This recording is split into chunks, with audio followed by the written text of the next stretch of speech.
Tawag sa pagsamba. Lubusin ninyo ang aking tagalakan, magkaroon kayo ng iisang kaisipan. Mabuklod kayo sa isang pag-ibig at magkaisa kayo sa puso't diwa.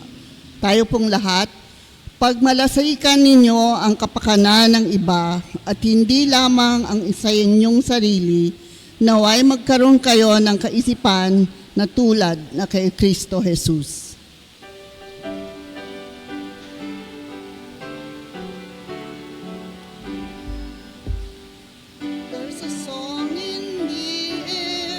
There's a star in the sky, there's a mother's deep prayer, and a baby's slow cry, and the star rains its fire while the beautiful sing, for the manger of Bethlehem cradles a king. There's a tumult of joy o'er the wonderful birth, for the virgin sweet boy is the Lord of the earth. By the star rains its fire while the beautiful sing, for the manger of Bethlehem cradles a king. In the light of that star lie the ages impearled, and that song from afar has swept over the world. Every heart is aflame, and the beautiful sing in the homes of the nations that Jesus is King.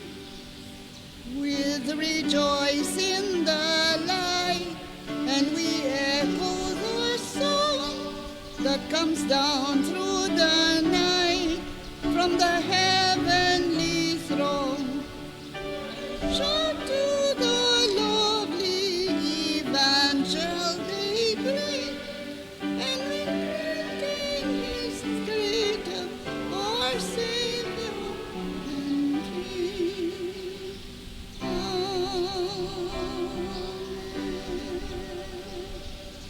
Tayo manalangin. Nagpapasalamat kami, Panginoon, na sa ikatlong gabi ng aming pagdidiwang, Panginoon, ng inyong kapanganakan.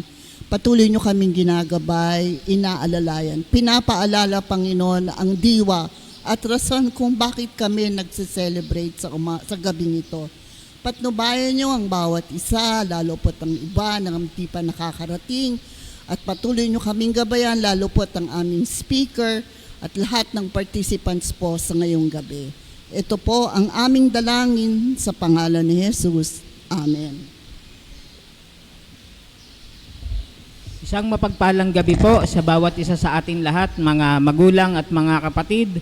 Welcome po sa ating ikatlong gabi ng simbang gabi sa temang The Gift of Peace. Ano yung unang tema po natin? Ano yung unang pinag-usapan natin? Love. Yung iba nanguhula. Joy. Ngayon naman po ay peace. Pag-uusapan po natin yung siyam na fruit of the Spirit. At pangatlo nga po ay ating pagbubulay-bulayan ang kaloob na kapayapaan sa gabing ito. Para po sa ating mga balita, magpapatuloy pa rin po tayo sa ating ika-4 na simbang gabi. Bukas po alas 7 ng gabi. At ngayon po ang atin pong in charge ay ang St. Paul UMC Chancel Choir. Bukas po ang in charge po sa ating simbang gabi ay ang male choral. Yan, male choral. Bumabawi po sila sa kantata. Kaya yung mga choir po natin ang in charge po sa ating mga simbang gabi. Yan. Salamat sa Panginoon sa buhay po ng ating mga kasama sa koro. Bukas po ulit, magkita-kita po tayo alas 7 po ng gabi.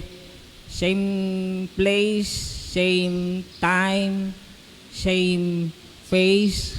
Baka po gusto nyo pong mag-aya din ng mga kasama nyo po sa bahay o kaya mga kapitbahay po ninyo para po ating bulay-bulayan po ang mga bunga ng Espiritu sa buhay po natin, na dapat po ito yung ating kasama sa buhay po natin.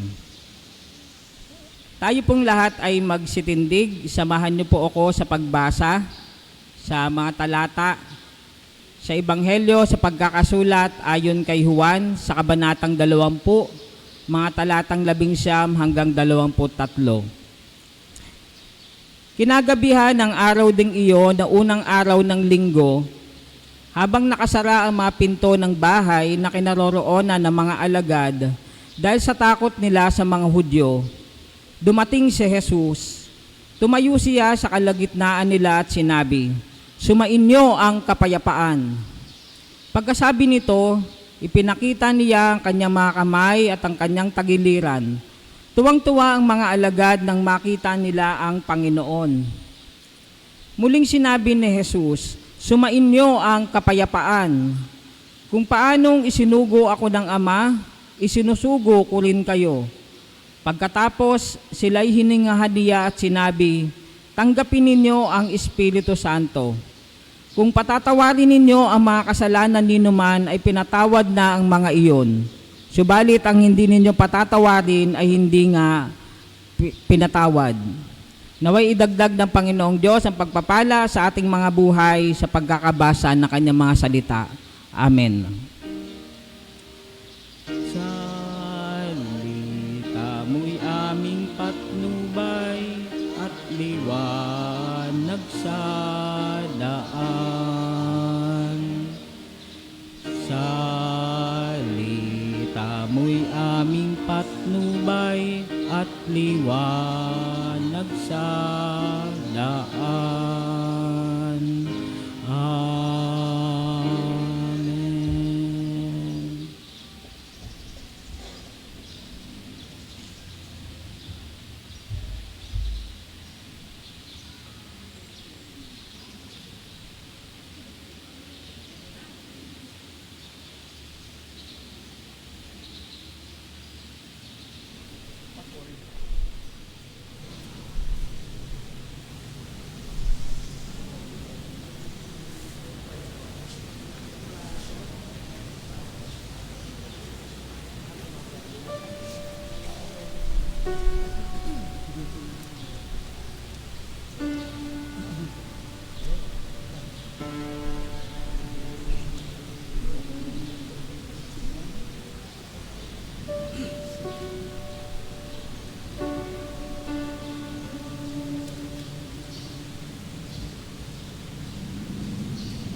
Magandang gabi po sa ating lahat.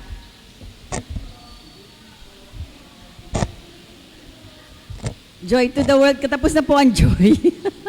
Kahapon yung joy. Ang naatas po sa akin na topic naman is about peace, no? So, purihin po ang Panginoon sa pagkakataong muli na magamit, no, bilang kanyang mensahera para po sa pangatlong gabi na ang pamagat po ng ating theme ngayon is Receiving the Gift, regalo po ng Espiritu as we live a life that honors Him. So tapos na po tayo ng love, tapos na po tayo ng joy. Ngayon po ang naatasan po sa akin na topic now, which is part of the fruit of the Spirit. Siyam po yun, di ba? Pag sinabi pong fruit, hindi po yun isa-isa, hindi po fruits, di ba? Kung mababasa po natin sa Ebanghelyo, it's a fruit.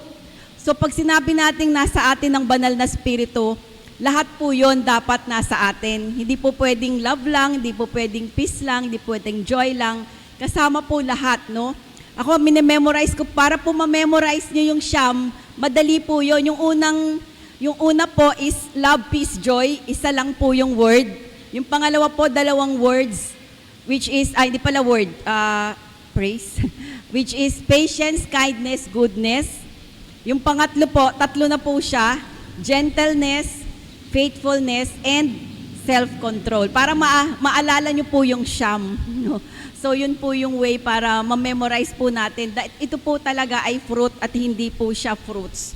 So pag-pray po natin na yung pong lahat ng fruit na yun po ay mapasa atin. So ang title po ng aking mensahe sa gabing ito ay pinamagatan ko pong kapayapaan, presensya at layunin. Tayo po ay manalangin. Mahal naming Panginoon, sa gabing ito, ang aming itinataas lang po ay iyong dakilang pangalan. Gamitin mo ang inyong lingkod bilang iyong instrumento, Panginoon, upang ang mga salita mo ay mahayag. Itago mo ako sa iyong likuran. Nawa, Lord God, ikaw po ang maparangalan, maitaas, at hindi po ang aking sarili. At nawa, buksan mo ang puso't isipan ng bawat isang makakarinig na iyong mga salita. Nawa, ang banal na Espiritu mo ang maghari sa amin. Sa iyo lang ang papurit pagpapasalamat. Sa pangalan ni Jesus, Amen.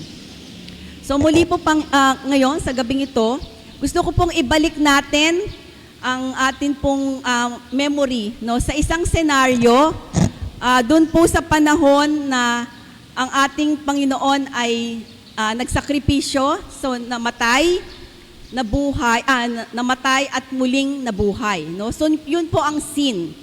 No, so makikita po natin na ito po ay 1 week, no, after po mamatay. So yung mga apostol po ay mga takot, no? Kasi alam nila ang kanilang Panginoon ay namatay. No, siguro ganun din po tayo, 'di ba? Pag alam natin na yung ating leader na sinusundan ay wala na. No, so nandun po yung scene, no, na ang mga apostle po ay natatakot, no? Kasi yun po ay unang linggo ng pagkabuhay. So, ang mga alagad po ay nagtatago sa isang silid. So, nakasara po ang pinto, i-visualize po natin, nakasara ang pinto, puno sila ng takot, pagkalito at kahihiyan. Kasi akala nila, yung Panginoon nila, ang ating Panginoong Hesukristo ay hindi siyempre nabuhay. Alam nila, siya ay namatay. So nakita nila, inilibing, no? So yun po ang scene dito po sa mensaheng ito.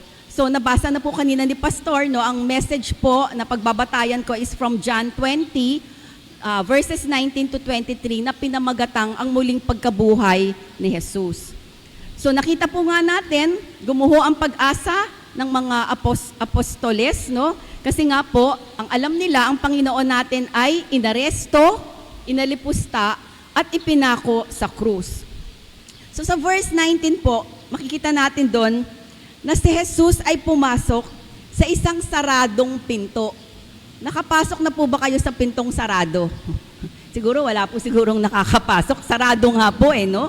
So ang pinto ay sarado, ang mga apostol ay puno ng takot, ito po ay kinakabahan, natatakot po sila sa kinabukasan, no? Anong sasabihin ng mga tao? Yung kanilang Panginoon ay namatay. So wala na silang sinusundan. Anong sasabihin ng iba? So ibig sabihin, mali pala yung kanilang sinundang Panginoon. Natatakot tayo na hindi sapat ang ating pananampalataya. At natatakot din tayo na baka galit sa atin ang Diyos. Pero meron pong magandang balita. Walang saradong pintong makakapigil kay Jesus. Sinara ang pinto, pero hindi ang kanyang pag-ibig. Kahit isara ang pinto, hindi masasarahan ang kanyang muling pagkabuhay. So makikita nga po natin ito, this is 1 week after the death of Jesus Christ, and this is the resurrection of Jesus Christ.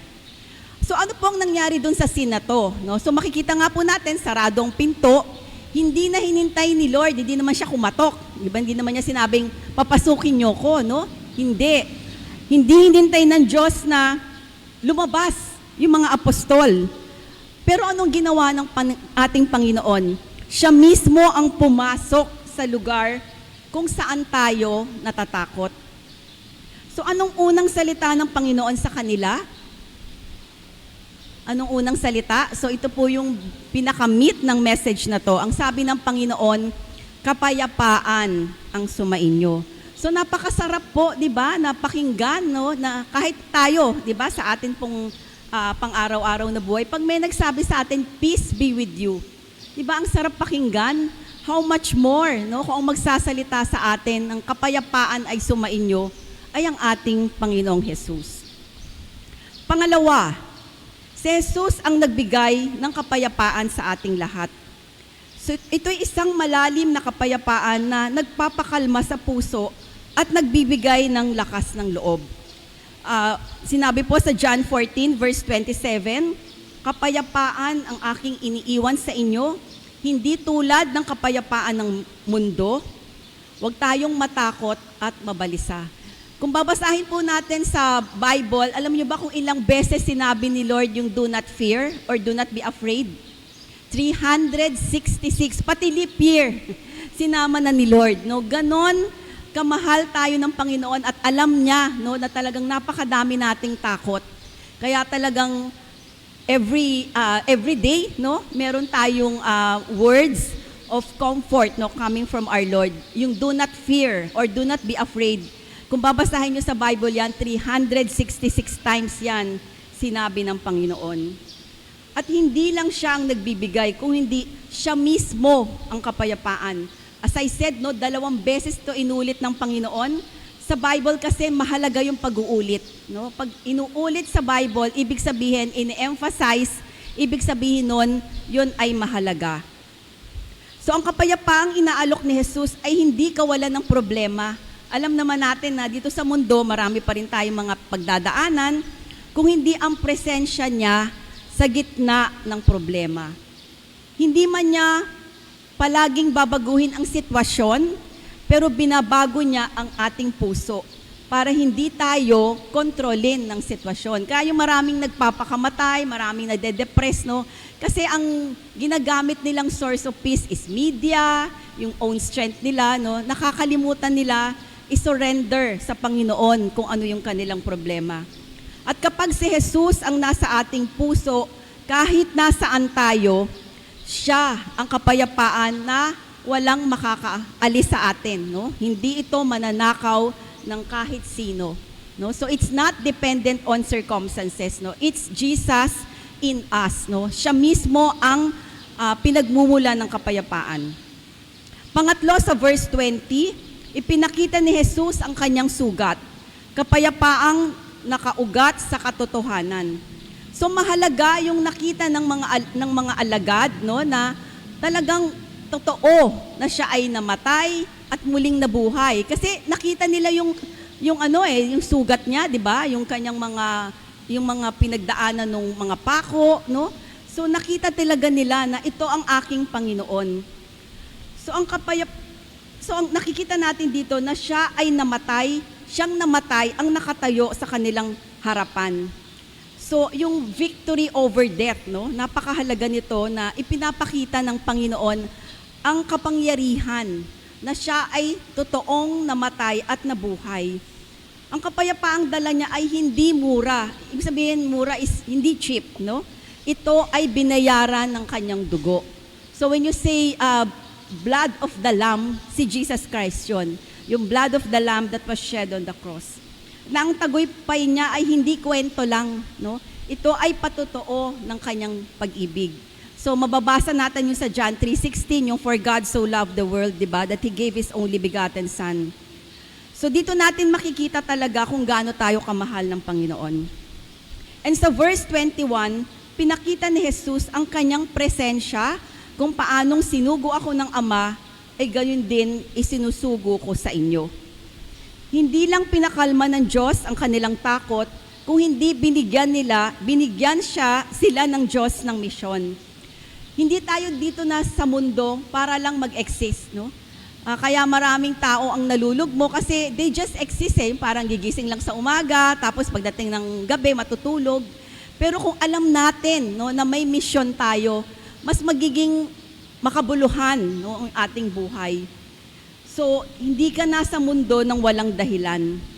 Lahat tayo ay binigyan ng Diyos ng isang misyon. Meron tayong purpose, no? Bakit nandito tayo sa mundo? At sa verse 22, ibinigay ni Jesus ang kapangyarihan. So makikita natin dito yung word na hiningahan. When you say hiningahan, yung giving of breath, giving of life, makikita din natin to sa Genesis, di ba? Nung hiningahan ni Jesus si Adam, no? Yung breath of life. So yun yung naging rason, no, para magkaroon ng buhay at pananampalataya si Adam. Hiningahan din niya ang mga alagad para magkaroon sila ng bagong buhay. So bakit kailangan ito? Dahil ang misyon nila ay hindi nila kayang gampanan sa sarili nilang lakas, no? Ang banal na spirito ang magbibigay sa atin, sa ating lahat, no, ng tapang pag tayo'y natatakot, karunungan pag may mga oras na tayo'y nalilito, lakas ng loob dun sa mga mahiyain, at gagamitin niya kahit mga ordinaryong tao para sa isang pambihirang gawain. So sana tayong lahat, no, kung i-apply natin ito, pag tinawag tayo ng Panginoon, siya ang magbibigay sa atin ng lakas at talino. So He does not call the equipped, no? He equips those whom He called, no? So pag tinawag tayo ng Panginoon, ibig sabihin tayo ay may misyon. At sa panghuli, sa verse 23, ibinigay ni Jesus ang layunin. So ano po yung layunin? Ang ministeryo ng pagpapatawad. So ito po ay alam ng Panginoon na ang tao, di ba, lagi nating sinasabi natin, di ba, to err is human, to forgive is divine. Hindi po totoo yun. Lahat tayo ay binigyan ng Panginoon ng strength, no, ng ministry of forgiveness. Ang binigay ni Jesus ay ang tungkulin na ipahayag ang kapatawaran galing sa Diyos sa pamamagitan niya. So pag pinagpe-pray po natin yung Our Father, ano pong sinasabi natin? 'Di ba? Forgive us as we forgive those who sin against us. Hindi natin ito magagawa sa ating pansariling kakayahan. So ang ibig sabihin nito, kapag pinahayag natin ang ebanghelyo, may tatanggap o magpapatawad or mananatili sa kasalanan. So pinagkakatiwala ni Jesus sa iglesia ang mensaheng magpalaya. So sa huli, sa mundong ito, di ba, napakadaming problema, galit, lalo na ngayon, di ba, marami tayong issue sa gobyerno, hiya, sugat. Taglayin ang ebanghelyong nasa puso mo sa kapangyarihang magdadala ng kapatawaran at bagong buhay. Hindi tayo magkakaroon ng buhay na walang hanggan kung hindi muna natin ihihingi ng tawad sa Panginoon at marunong din tayong magpatawad. Sa pangwakas, ang tema ng aking mensahe is kapayapaan. Kapayapaan na nanggagaling sa Panginoon, siya mismo ang ating kapayapaan, ang presensya na taglay ng banal na spirito, at ang layunin, no, na ibinigay sa atin na may misyon tayo dito sa mundo. So in summary, hindi lang kwento ng mga alagad, kundi kwento nating lahat. Alam natin ang pakiramdam ng nasa likod ng pinto. Aminin man natin, no, lahat tayo ay may takot, lahat tayo ay hindi natin alam kung anong mangyayari bukas. Lahat tayo ay may mga fears, anxieties, no, worries, no. They are normal, no? But hindi dapat tayong mag-center doon sa ating mga takot. Dahil alam natin na ang Diyos ang magbibigay sa atin ng tunay na kapayapaan. So pakinggan natin ang kanyang tinig, tanggapin natin ang kanyang presensya, ang banal na spirito at ang kanyang layunin. Nawa ang pintong minsang isinara sa takot ay maging pinto ng tapang, pananampalataya at kapayapaan ni Kristo. Sa panghuli, gusto ko kayong anyayahan sa isang panalangin. Kailangan nating muli ay i-surrender ang ating buhay sa Panginoon dahil ito lamang ang paraan, no, upang masumpungan natin yung kanyang banal na spirito, ang kanyang presensya, at eventually, no, yung misyon at layunin niya sa atin. So tayo ay yumuko at manalangin. At sabihin niyo po ito ng may pananampalataya at ang ating Panginoon ay nakikita niya ang ating mga puso. So let's pray. Lord Jesus, I need you. Thank you for dying on the cross to save me from my sin. I open the door of my life and receive you as my Savior and Lord. Forgive me from all my sin and make me the kind of person you want me to be. In Jesus' name I pray. Amen. To God be the glory at magandang gabi po sa ating lahat. God bless us all.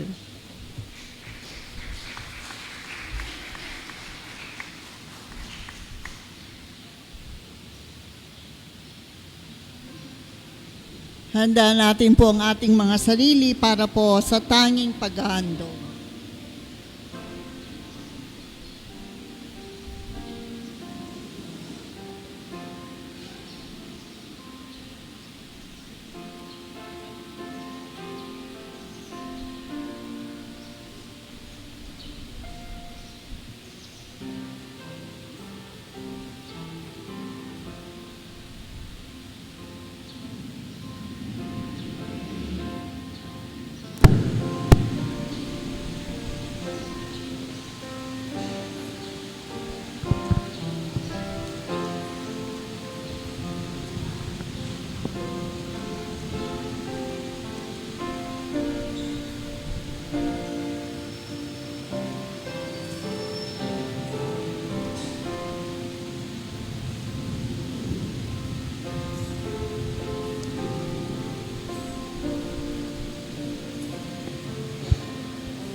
Uuwi po kayo ng Malolos araw-araw. Sa Tambalok po. Opo.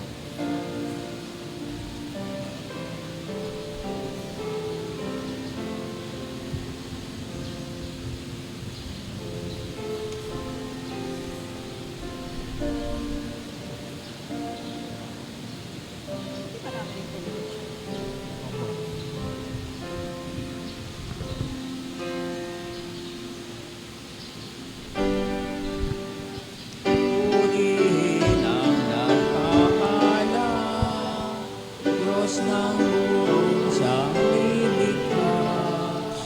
Purihin sa kalangitan.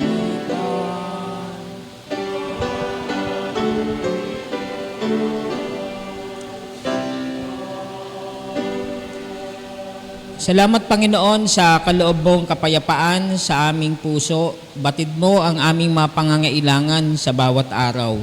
May kapayapaan po kami na nagkakaloob ng bibigay dahil kayo ang pinagmumula ng lahat ng aming pangangailangan. Salamat po sa pagtitiwalang ito ng inyong mga anak.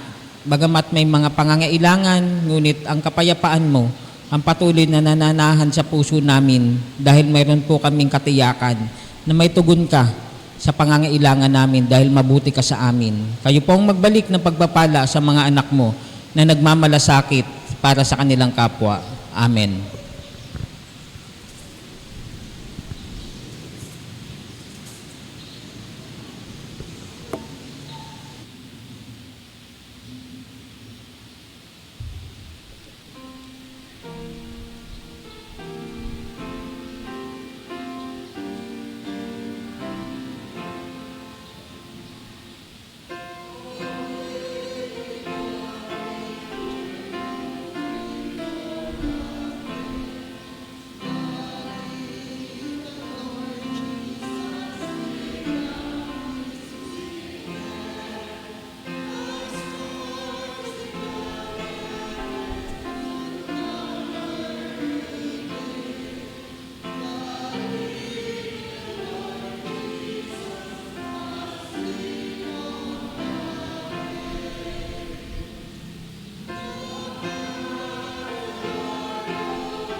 Salamat Panginoong Diyos sa aming pag-aalaala na dumating ka at dala-dala mo ang kapayapaan. At ikaw Panginoon ang prinsipe ng kapayapaan na patuloy na nagpapakilala, patuloy na nag-aanyaya, patuloy Panginoon na nagpapaalala sa amin. Kapayapaan hindi dahil tahimik, payapa, kapayapaan hindi dahil walang problema, kapayapaan dahil natutugunan yung pangangailangan namin, kapayapaan hindi dahil maayos ang lahat, Panginoon. Dumating ka, O Diyos, sa panahon na ang mundo ay nasa kaguluhan, walang direksyon, walang pag-asa. Subalit, dumating ka at nagpapakilala ka, Panginoon, sa pamamagitan ng inyong presensya at hanggang ngayon sa pamamagitan ng banal mong Espiritu, O Diyos, na nananahan sa puso namin. May mga suliranin, may mga pangangailangan, may higpit, O Diyos, ang bawat isang mga anak mong ito. May mga pangangailangan na nais ng katugunan, dakilang Diyos. Ngunit naririyan palagi ang presensya mo upang katagpuin kami ng kapayapaan na nagmumula sa inyo. Kapayapaan na hindi inaalok ng mundong ito, O Diyos. Ang aming kapayapaan ay hindi po sa pera, hindi sa posisyon. Ang aming kapayapaan ay hindi sa mga material na bagay. Hindi sa mga nangyayari yung mga gusto po namin. Ang aming kapayapaan ay nasa inyo sa aming patuloy na pagnanampalataya at pagkakilala sa inyo, O Diyos. At dahil dito ay nagpapatuloy po ang inyong presensya at may layunin po ang aming buhay. Panginoon, di po namin inihiling na alisin mo ang mga suliranin, kundi samahan niyo po kami ng presensya at kapayapaan mo upang makita po namin yung layunin mo sa bawat nangyayari po sa aming mga buhay, dakilang Diyos. Samahan niyo po kami, huwag niyo po kaming iiwan, huwag niyo po kaming pababayaan. Samahan niyo po kami, Panginoon, sa gitna man ng kalungkutan na mga pagdadalamhati. Samahan niyo kami, Panginoon, sa gitna man ng mga mahihigpit na pangangailangan, sa gitna man ng karamdaman. Samahan niyo kami, Panginoon, sa gitna man ng iba't ibang mga suliranin, O Diyos, na sa tingin po namin ay parang imposible na mabigyan ng solusyon. Salamat, Panginoon, sa pagpapaalala sa amin, sa ginamit mong tagapagsalita sa gabing ito, si Doc Melissa Wico. Salamat sa kanyang buhay. Dalangin po namin, O Diyos, na patuloy mo siyang gamitin bilang manggagamot. Katagpuin niyo po siya at gamitin siyang maging daluyan ng kagalingan na nagmumula sa inyo. Spiritual man ito, physical man ito, Panginoon. Patuloy mo siyang gamitin para sa karangalan at kapurihan ng inyong banal na pangalan. Salamat sa kanyang buhay, Panginoon, na ginagamit po ninyo bilang bahagi ng koro. Gayon din po, O Diyos, ay bahagi ng outreach committee, Panginoon, na patuloy na nagpapadama ng kanilang pagmamalasakit sa iglesyang ito, sa komunidad na aming kinabibilangan, Panginoon. Salamat po sa gabing ito sa aming pagdiriwang at pag-aalaala na dumating ka upang magbigay, magdala, magkaloob ng kapayapaan sa aming mga puso. Dalangin po namin ang lahat ng ito sa matamis na pangalan ng inyong anak na si Jesus. Amen.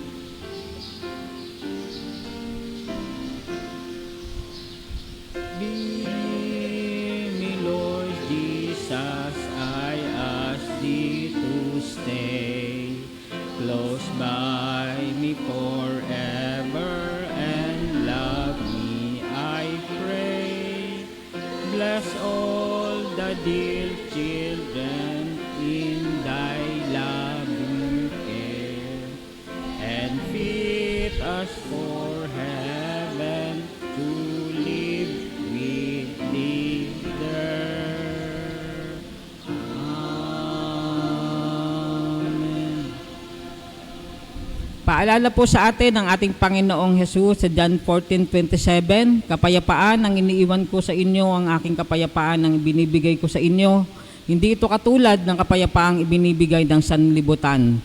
Huwag kayong mabalisa, huwag kayong matakot. Pagpalain nawa kayo ng Panginoon at ingatan kayo, paliwanagin nawa ng Panginoon na kanyang mukha sa inyo at patuloy na mahabag sa inyo. Ilingap nawa ng Panginoon na kanyang mukha sa inyo at patuloy kayong bigyan ng kanyang kapayapaan. Sa pangalan ng Ama, ng Anak at ng Banal na Espiritu. Amen.